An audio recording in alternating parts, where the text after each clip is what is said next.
Evan, Bob, and Tony here in Eastern Connecticut. Thanks for calling in, my friend. Thanks, Evan. Yeah, hey, you want to talk about Obama, Cuba, baseball in Havana? you start, it just rolls. First, let me introduce Evan, again, the author of various books on the politics of the sports business. You can check his stuff out, barnesandnoble.com, etc. Follow him on Twitter, at Evan J. Weiner. Again, his website, evanjweiner.wix.com. Again, Tony and I get Evan's commentary emailed to us daily. He's been called the most provocative sports writer in the business today. Again, he has a YouTube channel. We'll give this out later on in the show. But again, Evan, it's a pleasure to speak with you. Thank you.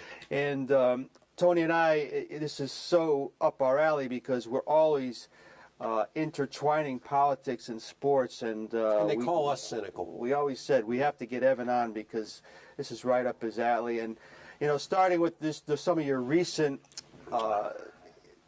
videos and writings that came through the email, which are fascinating. And Tony and I were talking about this previous to the show, is how CBS now wants out of the radio business, and what does that do to the sports and telecasts? And just let's focus on CBS wanting out of the biz, Evan. That's pretty big news. Yeah, it's huge news, as a matter of fact, because CBS, I'm going to sound like Trump here. This is huge news. CBS owns all these terrific properties, and which they do. I mean, they own WCBS, AM and FM, and WFAN in New York, WINS. They own KNX in Los Angeles, WBBM in Chicago, and you just go down the list. And these are not only still major powerhouse radio stations, in a lot of ways they're historic radio stations. Yeah. And they have 117 of them, and they want to get out of the business because apparently there's no growth in radio. And you look at it, it used to be stations used to bid on getting teams. St. Louis Cardinals, KMOX. The St. Louis Cardinals had a huge, huge fan following because KMOX was 50,000 watts and just blasted out of St. Louis east, north, south, and west. And St. Louis was the last outpost, obviously, in the 50s, before L.A. and San Francisco got teams. And, WLW in Cincinnati blasted out. And now baseball teams, with the exception of the Yankees, are paying radio stations, or in some cases, like the Boston Red Sox, kind of half-owning radio stations. And St. Louis tried to half-own a radio, or own a radio station for the Cardinals. And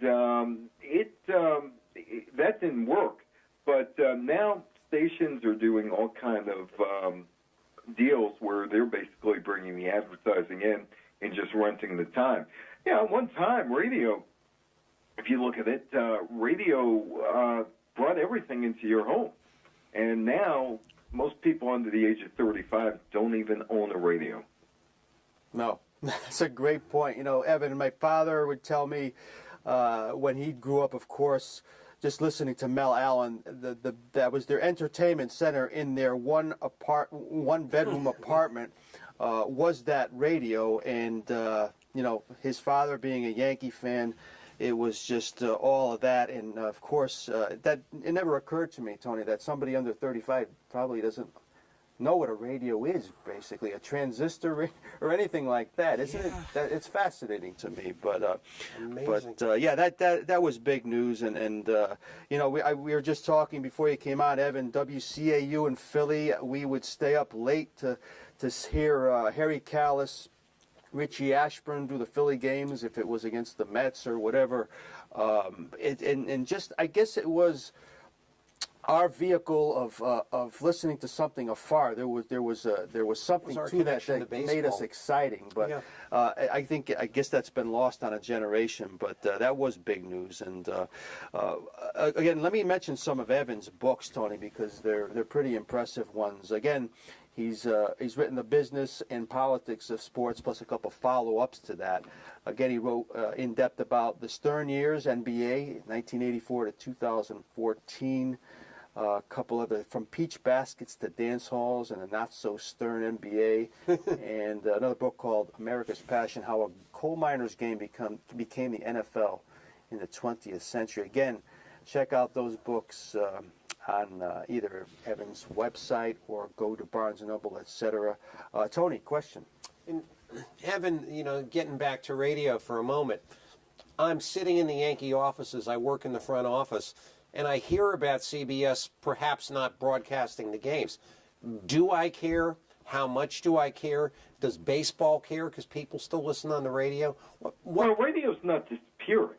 I mean, look, the New York Islanders in the NHL, people make fun of them because they're on public radio, Hofstra Radio.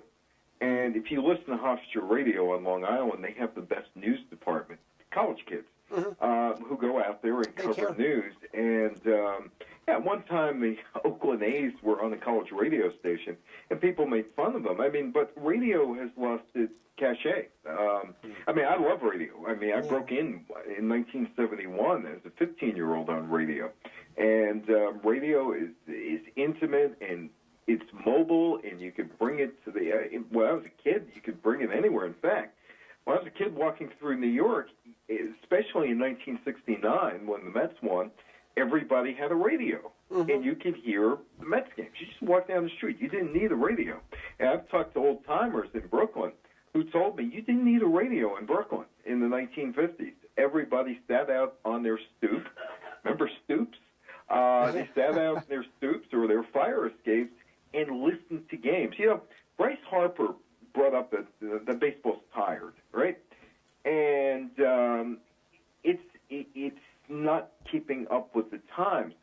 People today don't realize just how big baseball was, and a lot of that was because of radio. And now that CBS and the CBS is still paying the Yankees, but it's so devalued right now in terms of baseball and radio. Baseball is TV. Baseball streams games on your phone. And so radio is kind of forgotten. And CBS is getting out because they don't see any growth in it anymore. When I was a kid, Evan, we would play wiffle ball games in the backyard with the Met broadcasters in our background. We would hear Ralph Kiner, Lindsey Nelson, Bob Murphy. While we were playing, we would have that blasting because it wasn't on TV, or of course we were out playing. We had to hear it, but it was the background of our youth. I hate to use the cliche, but the radio was so big, and people won't. I don't know if that's just totally lost. I put the transistor down and playing the game.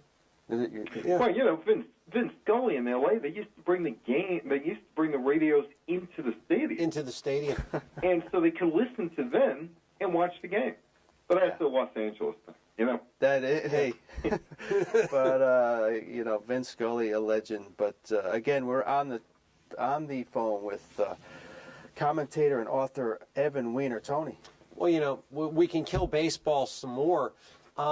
I had a discussion with Evan last Tuesday, and I said, I understand that if I go to StubHub, as I've done, all these many years, when I have a few extra dollars and punch up a ticket and, hey, let's go to a ball game, and I walk in with a paper ticket, which I'm holding up paper on the screen, I get in, I watch the game, and I leave and, spend a few dollars, literally a few. I can't do this anymore, what you're telling me, Evan. No, they tested that out with the Yankees soccer team, and there was a long line out there.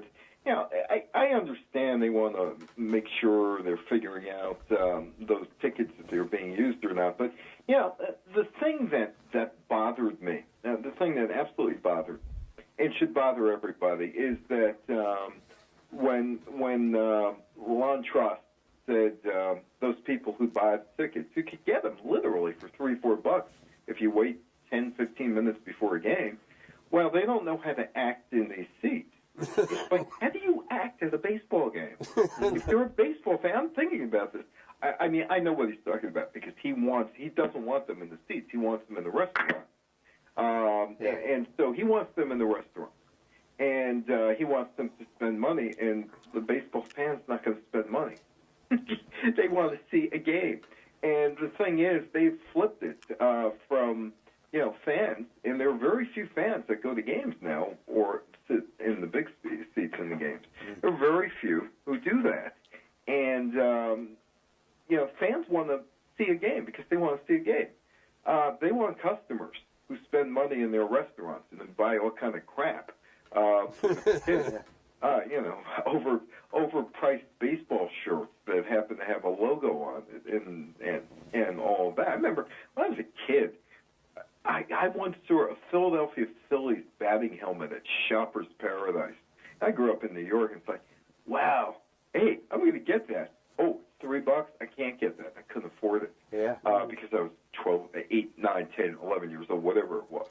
So, but that's what they want now. They're not selling the game to the average fan anymore. Average fan, watch it on TV. Don't come to our games because you aren't the right fan to come to games. And so these people pick it up on StubHub, and they're not the right fans because they're not going to spend money in the restaurants. Yeah.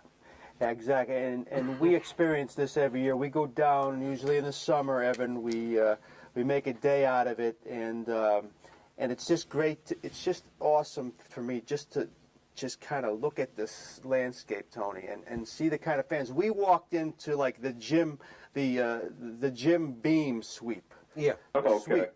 We walked in there, and you will see like couples sitting there.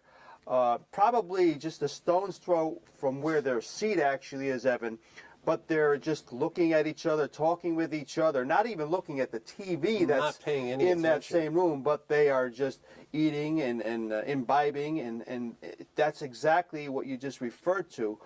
It's almost like it's just the thing to do is to be at the game, not watch it or experience the game. Yeah, that's what I mean.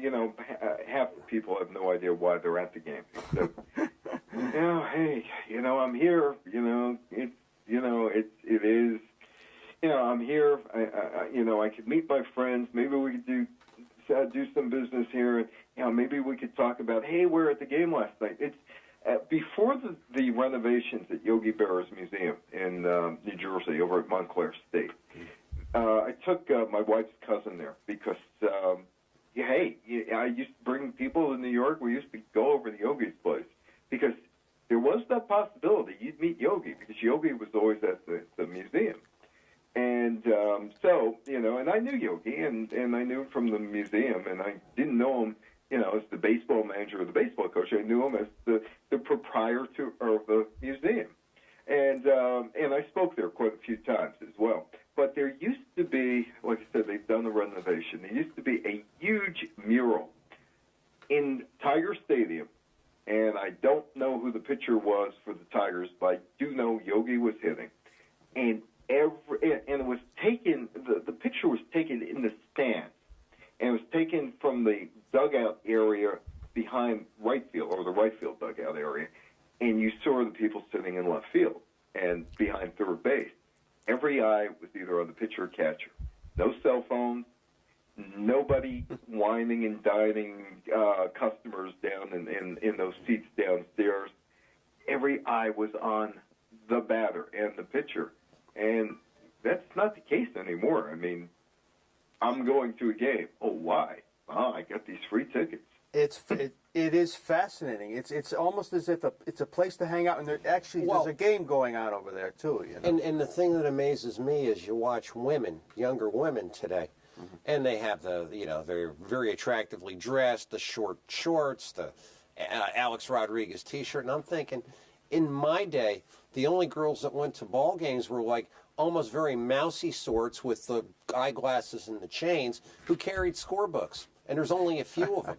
I'm not going to touch that. I'm not going to touch that at all. But I will say this. People don't keep score anymore. Oh, yeah. No. You're exactly right. I mean, the yearbooks are $15 to $20. The scorecards are probably half that. But it's just amazing to me to go down there and watch what goes on, Evan.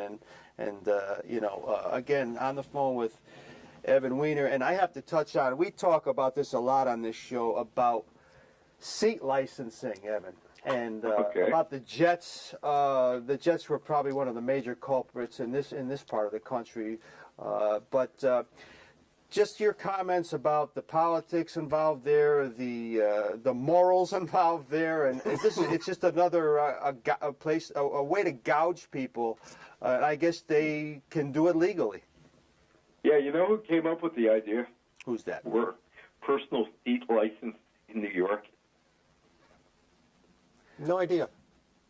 Donald J. Trump. I was going to say that as almost a joke, but it almost came out. I'll tell you how it was. You know, one of the things that educated me in sports, there were quite a few things, but I got my PhD in sports business during the USFL, NFL, antitrust trial.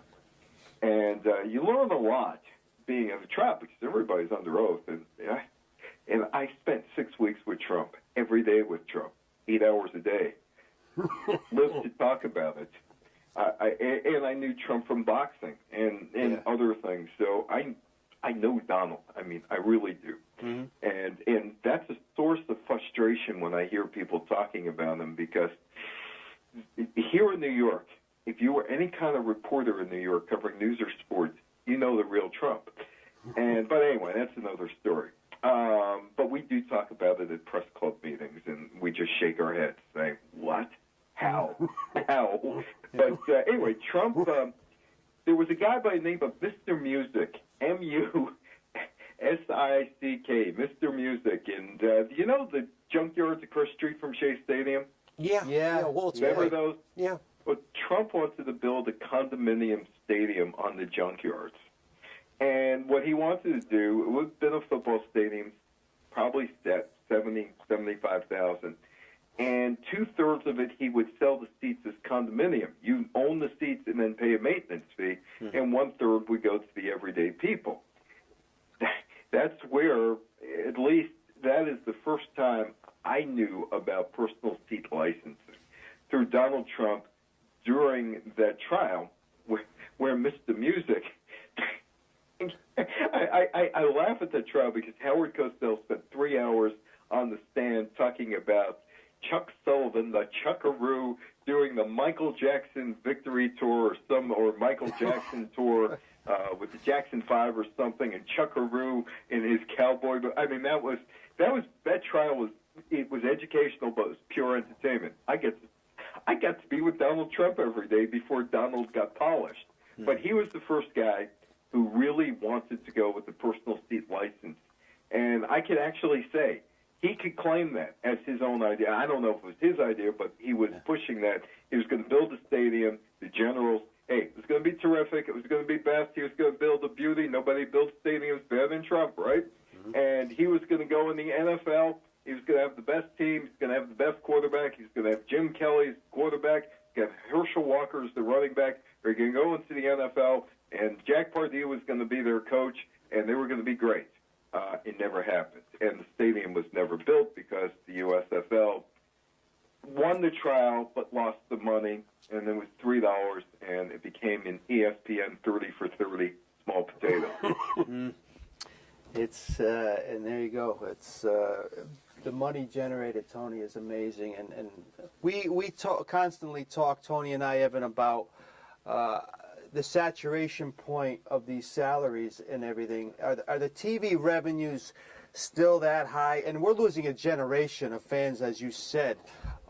Is it just going to be so corporate? Is there still going to be enough interest in baseball 10, 15 years from now to keep this game going? It seems to me that there has to be at least a little interest there, but we know at the youth level, soccer is king now. We drive by empty ball fields all the time. Empty ball fields. Yeah. You know, the problem is they've gone for the cable TV money, and as long as the Cable TV Act of 1984 is on the books, and you have cheering on TV, the money is going to be there. Although, you know, younger people have cut the cord on cable.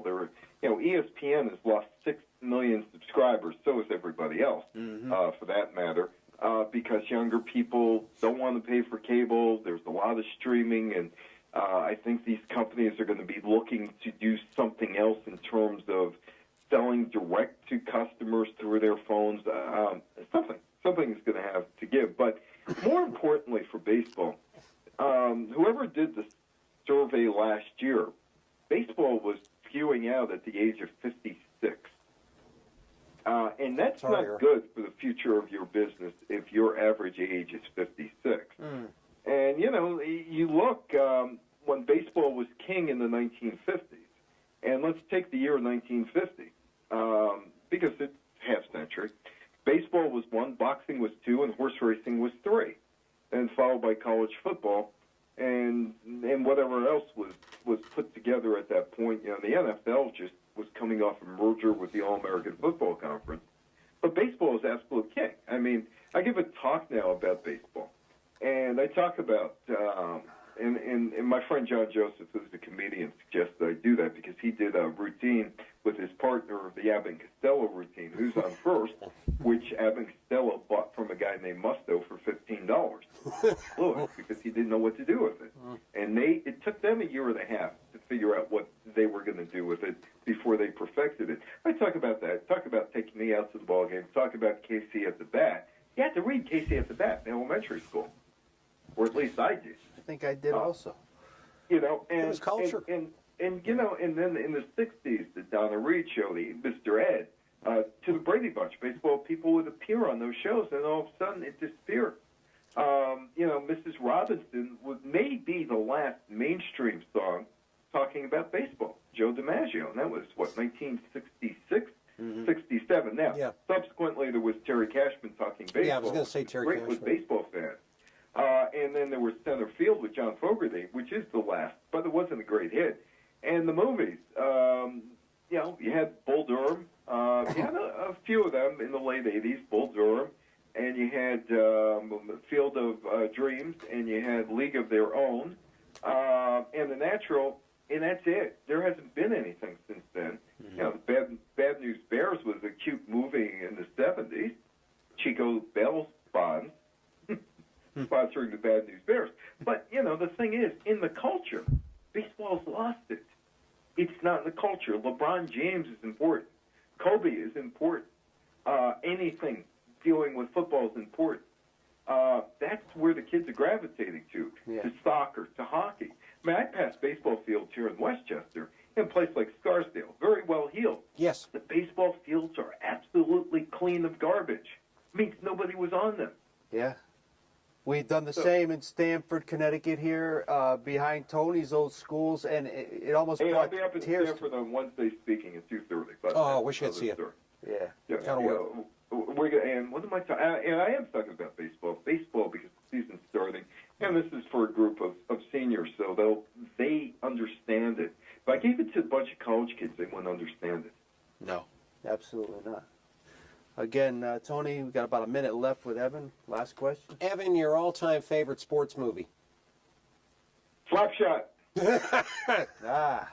I knew every one. I'm not saying every one, but I knew like 75% of the people in there. And I'll give you one quick story about Danny Belial, who gets punched out by Paul Newman in the movie at the end. And Danny was telling me, he said, I made sure I maneuvered and kept maneuvering, and I got in front of Paul Newman. It was my only shot at getting into the movie, and I made sure he punched me because I wanted to be in the movie. And if you ever watch Paul Newman, Reggie Dunlop hit somebody. It's Danny Belial, and Belial wanted to be hit because he wanted to be known in the movie. Wow. Ah, that is fascinating. And, wow. Slapshot. That movie's 40 years old. Wow. I remember when it came out. That's tough, Tony. But It is. again, Evan, you can go to his website, evanjweiner.wix.com. Again, follow him on Twitter. Again, go to the YouTube channel, etc. Evan, we can talk all day long. All night. 4 more shows, 5 more shows we can do. And we'll Tony talk and again.